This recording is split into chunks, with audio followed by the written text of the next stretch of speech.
রবীন্দ্র রচনাবলীর নবম খণ্ড দিয়ে চাপা দেওয়া সুইসাইড নোট। ছেলেকে লেখা।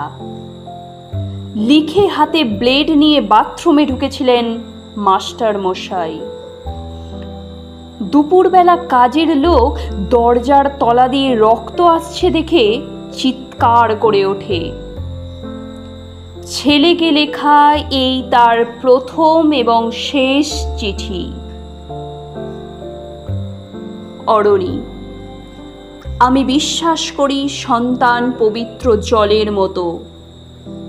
যদিও তোমার সঙ্গে আমার সম্পর্ক ভালো নয়, তবু তোমাকেই লিখে রেখে যাই। গত 2 বছর তোমার মায়ের চিকিৎসা বাবদ আমার যৎসামান্য সঞ্চয় আপাতত নিঃশেষিত।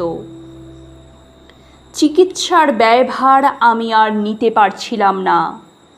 জীবনে তোমার টাকা ছুঁইনি, মরেও ছোব না। আমি আজীবন ছাত্র পড়িয়েছি, জ্ঞানত কোনো অন্যায় করিনি। গত মাসে আমার স্কুলে এক অভিভাবক এসে ঝুলোঝুলি করেন তার ছেলেকে নেবার জন্য। আমি প্রথম দিন ফিরিয়ে দিই, দ্বিতীয় দিন ফিরিয়ে দিই, তৃতীয় দিন পারিনি। তিনি আমাকে একটা বড় খামে 30,000 টাকা দিয়ে চলে যান।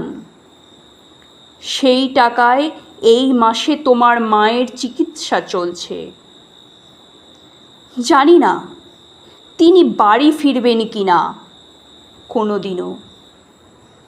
ফিরলে বলো, পৃথিবীতে আমার বেঁচে থাকার অধিকার চলে গেছে। ইতি বাবা। যখন সারাটা দেশ দাঁড়িয়ে আছে টাকার ওপর, তখন রবীন্দ্র রচনাবলী দিয়ে চাপা দেওয়া একটা সুইসাইড নোট। হাসপাতালে গাছের তলায় গা ছমছম করছিল। এগিয়ে গেলাম সাদা কাপড়ে ঢাকা মাস্টার মশাইয়ের দিকে, একটু বেরিয়ে থাকা পা দুটোর দিকে। ওই একটু বেরিয়ে থাকা পা দুটি